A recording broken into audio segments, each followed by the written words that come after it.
Properties of light का long number 1 है। उन्होंने आपको लॉन्ग में पूछा हुआ है ट्रांसमिशन, एब्जॉर्प्शन और रिफ्लेक्शन क्या होती है। उस दिन जब मैंने चैप्टर रीड करवाया था मैंने आपको तीनों टर्म्स के बारे में बताया था और तीनों टर्म्स के जो नेम है उसी से ही क्या कहते हैं इनकी डायग्राम्स शो हो रही हैं और आपको इस नाम से पता चल जाएगा कि हर डायग्राम में क्या हो रहा है। आप लोग सबसे ऊपर जो है ट्रांसमिशन की हेडिंग दे दें।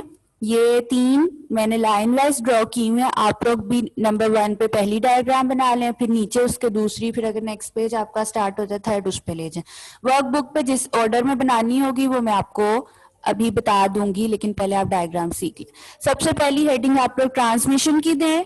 उसमें ट्रांसमिशन में आप लोगों ने सबसे पहले क्या करना है, आपको स्क्रीन पे स्टेप नंबर 1 शो हो रहा होगा। आप लोग अगर देखें, आप लोगों ने एक ग्लास जो है बार बनानी, इतनी सी लेंथ की, किसी भी आप 6 सेंटीमीटर की लाइन ड्रॉ कर लें, 5 की कर लें और उसको यूं आपने डबल कर देना, बिल्कुल ऐसे ही जैसे स्टेप 1 में मेरे नजर आ रही है आपको। और साथ आपने मस्ट लिखना है कि ये सरफेस या जो भी आपने ऑब्जेक्ट ये ड्रॉ किया है 5 सेंटीमीटर का, 6 सेंटीमीटर का, ये ट्रांसपेरेंट सरफेस है। कोई आपने इसमें शेड नहीं देना, कलरिंग नहीं करनी। नेक्स्ट जो डायग्राम्स हैं जहां जहां पे शेड देना है, जो भी करना है वो मैं आपको साथ साथ बता देती हूँ। इसमें आपने कोई भी शेड नहीं देना, बिल्कुल जिस तरह मेरी ब्लैंक है अंदर से आप लोगों ने भी वैसी करनी है। जल्दी से इसे ड्रॉ करें और ये स्केल के साथ बनेगी, कोई अपने से ना फ्री हैंड ड्राइंग करने की कोशिश मत करें। साथ लाजमी आपने डायग्राम में बताना है कि आपने सरफेस कौन सी बनाई है, वरना मुझे क्या पता चलेगा आप कोई भी रे उस ऑब्जेक्ट से पास कर दो, उस रे को क्या हुआ। आप लोगों ने बताना है कि आपने सरफेस कौन सी दी। ट्रांसपेरेंट सरफेस के पास बेटा जल्दी से काम करें, नीटनेस बाद में कर लीजिएगा, जैसे भी आप नीट कर लें, अभी बना लें फौरन से, क्योंकि मैंने थोड़ा सा टाइम है और ये तीनों डायग्राम्स बतानी है आप लोगों को। इसके बाद स्टेप नंबर 2 पे आपने एक रे बनानी है ऊपर से। आप स्टेप नंबर 2 पे देख रहे हो बनी हुई, इसको ड्रॉ करें। अब आप लोग बना किसकी डायग्राम रहे हो, उसमें आपने ट्रांसमिशन शो करनी है। मैंने उस दिन जब आपको पढ़ाया तो मैंने बताया था ट्रांसमिशन के वर्ड से आपको पता चल रहा है कि ये ट्रांसमिट होगी रे, यानी कि एक जगह से वो दूसरी जगह ट्रांसफर हो जाएगी। तो जैसे ही आप इस ऑब्जेक्ट पे एक रे पास करोगे, जैसे आप देख रहे हो ऊपर से वो नीचे रे पड़ रही है ऑब्जेक्ट में से, वो उस ऑब्जेक्ट में से पास आउट होती हुई दूसरी साइड पे चली जाएगी। वो देख ले नीचे को जा रही है, ठीक है। तो आप लोगों ने ऐसे ही एक टेढ़ी सी रे बनानी है, बिल्कुल सीधी ना हो, उसको ऑब्जेक्ट के अंदर से नहीं गुजारना। आप लोग अगर नोट करें, मेरे सेंटर में कुछ भी नहीं मैंने लाइन लगाई हुई, सिर्फ ऊपर वाली साइड पे रे मैंने पास करवाई और वो नीचे से ट्रांसमिट होकर निकल गई। तो जो नीचे वाली रे है, जो आप नीचे वाली साइड पे बनाओगे, आपने बेटा उसके साइड पे लिखना है ट्रांसमिटेड रे।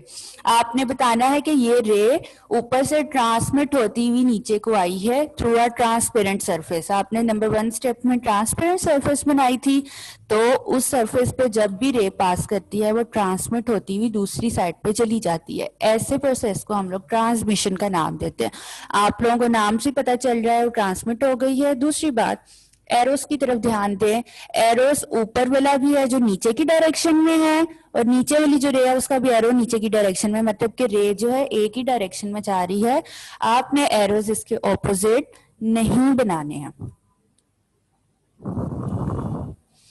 ठीक है जी। एरोस गलत हो, डायग्राम गलत हो जाएगी, क्योंकि ऐसा सच आपने एक बेसिक जो चीज है इसमें रे के बारे में बता रहे हैं कि ये रे कौन सी है और एरोस को शो करना है, उससे पता चलेगा कि यहाँ पे ट्रांसमिशन हो रही है, ठीक है जी। खाली लाइनें लगा के दे देंगे तो कोई नंबर नहीं उसके मिलेंगे। ये आपकी थी ये रे।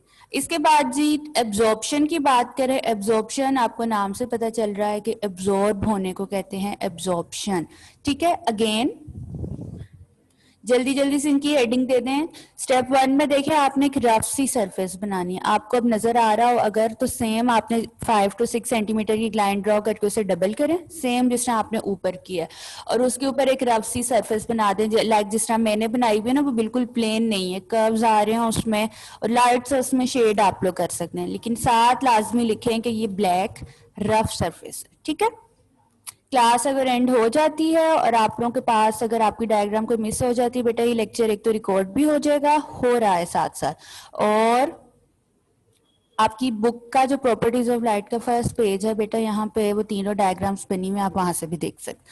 अच्छा, ये सरफेस बनाने के बाद स्टेप 2 में आपने क्या करना है कि लाइट रे को इस पे से पास करवाना है, जिसना सेम आपने ऊपर ट्रांसमिशन से करवाया। ऊपर तो ट्रांसमिशन हो रही थी, वो लाइट ट्रांसमिट होती हुई दूसरी साइड पे चली गई, लेकिन यहाँ पे तो एब्जॉर्प्शन हो रही है। क्यों एब्जॉर्प्शन हो रही है? हमने यहाँ पे ली ही रफ सरफेस है, एक ब्लैक सरफेस है, ठीक है। जैसे ही लाइट रे इस पे आएगी, ये सरफेस जो है, रफ सरफेस जो ब्लैक सरफेस है, इस लाइट रे को अपने अंदर एब्जॉर्ब कर लेगी, ये दूसरी साइड पे ट्रांसफर नहीं होगी। आप लोगों ने सिर्फ ऊपर एक लाइट रे बनानी है और उसका एरो नीचे की तरफ जाना है, क्योंकि लाइट नीचे को फॉल कर रही है तो एरो की डायरेक्शन भी नीचे की तरफ होनी चाहिए, ठीक है जी। तो आप लोगों ने उस रे के आगे लाजमी लिखना है एब्जॉर्प्शन ओनली, ठीक है। और बताना है कि आपने सरफेस कौन सी ली है, ट्रांसपेरेंट ली है, ब्लैक रफ ली है, क्योंकि इसके बगैर, इन बातों के बगैर हमें डायग्राम के बारे में पता ही नहीं चलेगा कि आपने डायग्राम किस चीज की बनाई है, ठीक है जी।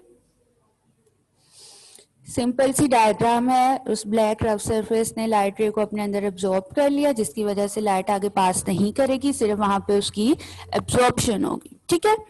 थर्ड है आपकी रिफ्लेक्शन। रिफ्लेक्शन में क्या होना है? अगेन स्टेप 1 में आप लोग देखें, एक आप लोगों ने बार लेनी है, दोबारा से 5 to 6 सेंटीमीटर की ड्रॉ करें, ना ज्यादा बड़ी हो ना ही ज्यादा छोटी हो, ठीक है।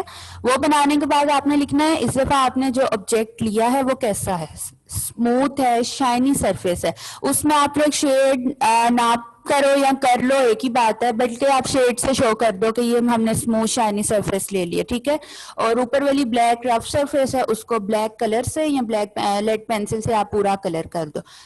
रिफ्लेक्शन में सिर्फ शेड करें, सेकंड वाले एब्जॉर्प्शन में कलर करने पेंसिल से, ताकि हमें तीनों में डिफरेंस नजर आ जाए कि ट्रांसमिशन में आपने कुछ भी नहीं किया, एब्जॉर्प्शन में आप लोगों ने ब्लैक कलर पेंसिल से कर दिया, पेंसिल से करने, और रिफ्लेक्शन में आप लोगों ने लाइट सा शेड कर दिया, तो तीनों में डिफरेंस आ जाएगा। अब आपको पता है रिफ्लेक्शन क्या होती है? जब लाइट रे किसी भी स्मूथ शाइनी सरफेस से पास करती है, वो रिफ्लेक्ट होती हुई ऑपोजिट डायरेक्शन में चली जाती है।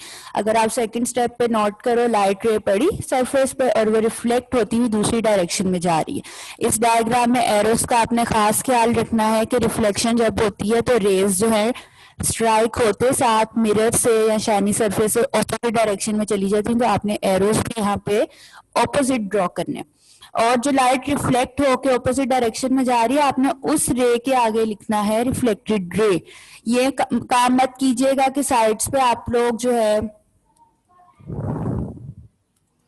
अपनी मर्जी से आप लोग साइड पे एब्जॉर्प्शन लिख दें, रिफ्लेक्टेड रे लिख दें, ट्रांसमिट रे लिख दें। बेटा जो रे गुजर रही है दूसरी तरफ जा रही है, उसके आगे आपने ट्रांसमिट रे लिखना है। आपने सेकंड डायग्राम में रे को ऑब्जेक्ट की तरफ भेजा, लेकिन वो एब्जॉर्ब होगी, आपने वहां पे लिखना है एब्जॉर्प्शन हो रही है। और तीसरी डायग्राम में जो लाइट रिफ्लेक्ट होती हुई ऑपोजिट डायरेक्शन में गई, उस रे को आप लोगों ने रिफ्लेक्टेड रे का नाम देना है। ये बातें याद रखिएगा, इन्हीं के नंबर हैं। देखने में आसान लग रही है, लेकिन ये छोटे छोटे पॉइंट्स आपने इसमें लाजमी लिखने हैं, ठीक है जी। ये आपकी 3 डायग्राम्स थी, ट्रांसमिशन, एब्जॉर्प्शन और रिफ्लेक्शन की। अब जिन्होंने ड्रॉ कर ली है, काइंडली रेज योर हैंड्स, ताकि मैं नेक्स्ट डायग्राम आपको स्टार्ट करवाऊं। वो होगी तो आधी ही आज, पूरी नहीं हो सकेगी। बेटा जल्दी से काम करें, ठीक है जी। सब बच्चे मुझे बताएं ताकि मैं सेकेंड लॉन्ग आप लोगों का अगर आप क्वेश्चन पढ़ो, उन्होंने आपसे पूछा क्या है कि रे डायग्राम आपने बनानी है for light reflected from a plane mirror. अब नाम मत लिखिएगा आप लोग, अभी सिंपल अपनी शीट्स पे लॉन्ग नंबर 2 लिख दें। और मैंने तो स्टेप्स के साथ आपको शो की है, आप लोगों ने यूं स्टेप 1 स्टेप 2 नहीं बनाना, आप लोगों ने सिर्फ उसी को ही मतलब इम्प्लीमेंट करना है, जैसे लाइक हम पहले डायग्राम्स में करते थे, ठीक है जी। फर्स्ट स्टेप में आपको सिखाने के लिए मैंने स्टेप्स बनाए हैं। फर्स्ट स्टेप में आपने 12 सेंटीमीटर की लाइन ड्रॉ करनी है। 12 सेंटीमीटर की एक लाइन ड्रॉ कर लें, सब पेज के सेंटर में करनी है। पूरी शीट इसके लिए रिक्वायर्ड है, आप लोगों ने कहीं कोनों में डायग्राम नहीं बनानी इसकी। पेज के सेंटर में 12 सेंटीमीटर की लाइन ड्रॉ करें और उसको डबल करके लाइट से उसमें शेड कर दें, जिस तरह आप लोगों ने पीछे रिफ्लेक्शन में किया था, ठीक है।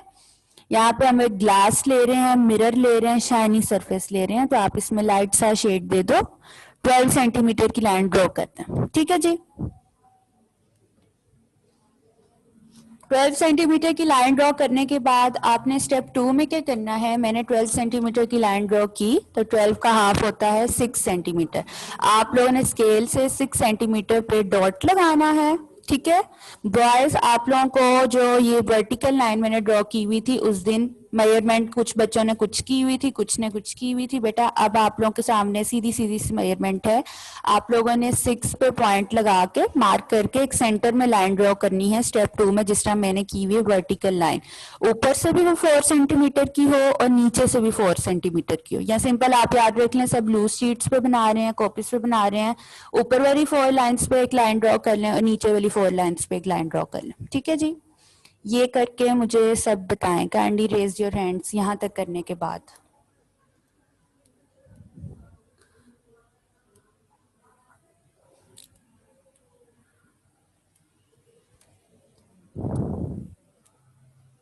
जी, स्टेप नंबर 3 पे आपने क्या करना है, स्टेप नंबर 3 पे आप लोगों ने एक वर्टिकल और हॉरिजॉन्टल लाइन तो ड्रॉ कर ली जो 12 सेंटीमीटर थी और उसका सेंटर से हमने 6 सेंटीमीटर हाफ करके 4 सेंटीमीटर की लाइन दोनों तरफ ड्रॉ की। आपने थर्ड स्टेप में क्या करना है, आपको थर्ड स्टेप जहाँ पे लिखा हुआ है उसके नीचे एक मैंने लाइन सी ड्रॉ की हुई है। इसको मैं क्या शेप का नाम दूं, जिस तरह आप कह लें माउंटेन्स होती हैं वैसी आप लोगों ने वैसी लाइन ड्रॉ करनी है। और स्टेप नंबर 2 की तरफ जरा दोबारा आए तो मैं आपको यहाँ पे बता दूं, जो आपने 12 सेंटीमीटर की लाइन ड्रॉ की थी, आप लोग देख रहे होंगे मेरी वो 12 सेंटीमीटर वाली लाइन पे मैंने एक जगह लिखा हुआ है 2 सेंटीमीटर। आपने दोनों कॉर्नर्स के जो 2 सेंटीमीटर है वहां पे डॉट लगा लें, उसे मार्क कर लें। आप लोग देख रहे होंगे जहां पे मैंने 4 और 4 सेंटीमीटर लिखा है, जो हॉरिजॉन्टल लाइन 12 सेंटीमीटर की ड्रॉ की थी, उसके दोनों कॉर्नर्स पे मैंने 2 सेंटीमीटर का गैप देके पॉइंट मार्क किए हुए। आप लोग मेजरमेंट साथ साथ लिखते जाएं, लेकिन पेज के साइड पे लिखें, क्योंकि मैंने तो आपको लाइंस पे समझाने के लिए मेजरमेंट लिखी हुई है। बेटा यहाँ पे हम लोगों ने अभी लेबलिंग करनी है, तो आपका काम खराब होगा। मेजरमेंट्स आप साइड पे लिखते जाओ सारी। ये डॉट्स लग गए हैं सबके दोनों कॉर्नर्स पे 2 सेंटीमीटर के, जैसे मैंने शो किए हैं सेकेंड स्टेप में। थर्ड स्टेप पे आए, आप लोगों ने क्या करना है, जो डॉट लगाया है 2 सेंटीमीटर का, आप लोगों ने नीचे से लाइन ड्रॉ करनी स्टार्ट करनी है, उस डॉट के साथ ज्वाइन करनी है। उस डॉट से ज्वाइन करते हुए आपने जो 4 सेंटीमीटर वाली लाइन ड्रॉ की है बेटा उसके साथ जोड़नी है उसको। अगेन वो वाले पॉइंट को दूसरे 2 सेंटीमीटर वाले डॉट के साथ जोड़ के दोबारा से नीचे ले आना। याद रखिएगा ये जो दोनों आप शेप्स बना रहे हो, एक क्या कहते हैं, जो मैंने स्टेप नंबर 3 के नीचे बनाई हुई शेप, आप लोगों की ये दोनों शेप्स जो हैं बोथ साइड्स पे इक्वल होनी चाहिए। ये ना हो आप लोगों का कि एक साइड आपकी छोटी बन रही हो एक बड़ी बन रही हो, ऐसा हरगिज नहीं होना चाहिए। अगर आपको मसला है कि अगर आप लोगों की अगर आप लोगों की शेप्स इक्वल नहीं आ रही, तो आप लोगों के सामने एग्जांपल देने के लिए मैंने एक शेप की मेजरमेंट की, यानी कि मैंने उसकी सेकंड लाइन को मेजर किया तो वो मेरी आ रही थी 3.8 सेंटीमीटर समथिंग, ठीक है। आप लोग दूसरी साइड मेजर कर करके देख सकते हो कि आपकी दूसरी साइड भी 3.8 सेंटीमीटर के इक्वल है कि नहीं है। अगर नहीं है तो लाइन को आगे कर दो, अगर ज्यादा की हुई थोड़ा पीछे कर दो। और जरूरी नहीं है सबकी 3.8 सेंटीमीटर ही आए, क्योंकि नीचे से हमने लाइन ड्रॉ करनी स्टार्ट किया ना, तो जरूरी नहीं है कि जैसे जिस एंगल से मैंने ड्रॉ की हुई है आप लोगों की भी वैसी है। 3.8 सेंटीमीटर लिखने का मकसद ये था कि आप लोगों की दोनों साइड्स इक्वल आनी चाहिए। आप लोगों की मेजरमेंट और कोई भी हो सकती है, ठीक है, जरूरी नहीं है कि 3.8 सेंटीमीटर ही हो। मैं बार बार बता रही हूँ, बताने का मकसद सिर्फ ये था कि दोनों साइड्स आपकी इक्वल हो। ये स्टेप करने के बाद मुझे बताएं, मैं दोबारा बता रही हूँ, ये मेजरमेंट इक्वल आनी चाहिए, ना आपने एक साइड बड़ी बनानी है ना एक छोटी बनानी है। जल्दी से मुझे सब बताएं।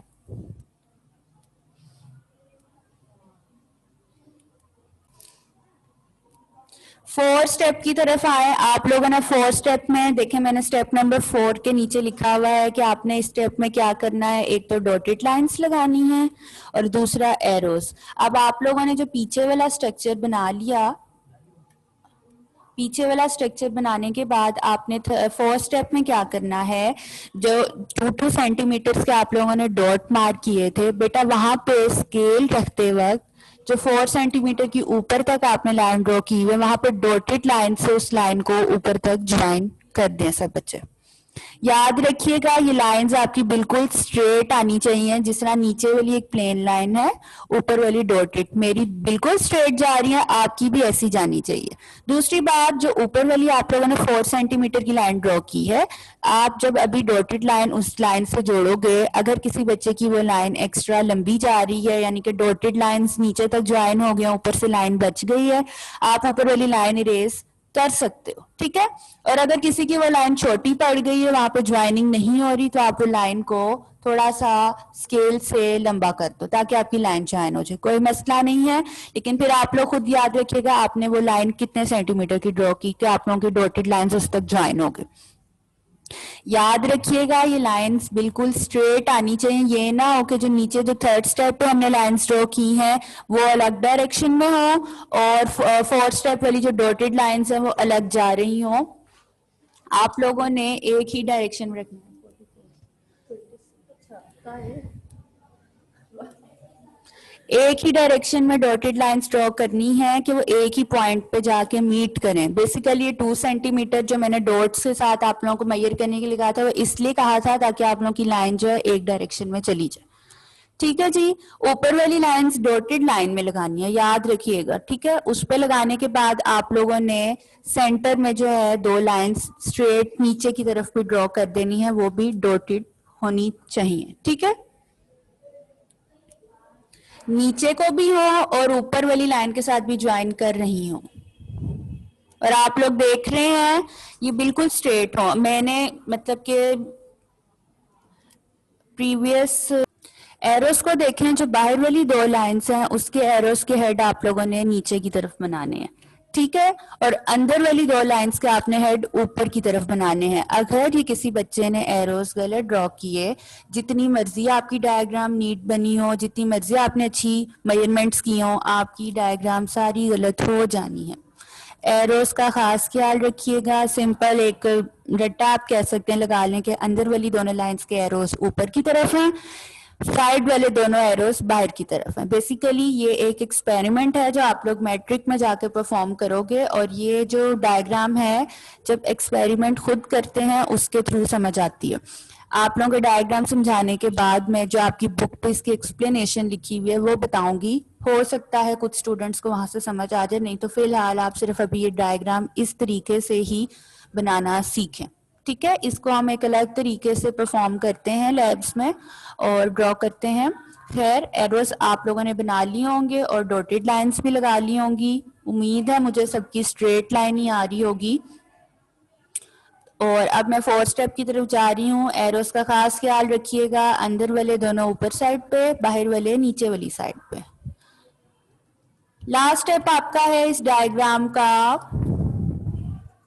आप लोगों ने जो नीचे वाली डॉटेड लाइंस लगाई थी, अभी आप सिर्फ लेबलिंग को छोड़ दें, मैं 4th स्टेप फिर से दिखा रही हूँ। जो नीचे वाली दरमियान में आपने सीधी डॉटेड लाइंस लगाई थी बेटा, आपने उन दोनों साइडों पे अब एक परपेंडिकुलर ड्रॉ कर देने हैं। जैसे आप देखें एंगल बना के ए लिखते हैं एक साइड पे स्मॉल ए, और दूसरी साइड पे एंगल्स परपेंडिकुलर बना के बी लिखते हैं, ठीक है जी। अगर आप लोग ऑब्जर्व करो तो आप लोगों ने जो सेंटर वाली लाइंस में डॉटेड लाइंस ड्रॉ की थी नीचे को, वो आप लोगों का परपेंडिकुलर ही शो कर रही हैं, ठीक है। 90 का एंगल बता रही है बन रहा है। तो एक साइड पे ए लिख दें स्मॉल ए, और दूसरी साइड पे आप लोग स्मॉल बी लिख दें एंगल ड्रॉ करके, ठीक है जी। एंगल्स के बाद जो आप लोगों की साइड वाली नीचे वाली 2 कॉर्नर्स पे लाइंस हैं बेटा, उस पे आप लोग आई बना दो, छोटी छोटी सी आईज बना दे, जैसे मेरी बनी हुई नजर आ रही है आपको। हरिया बेटा जल्दी से बनाए।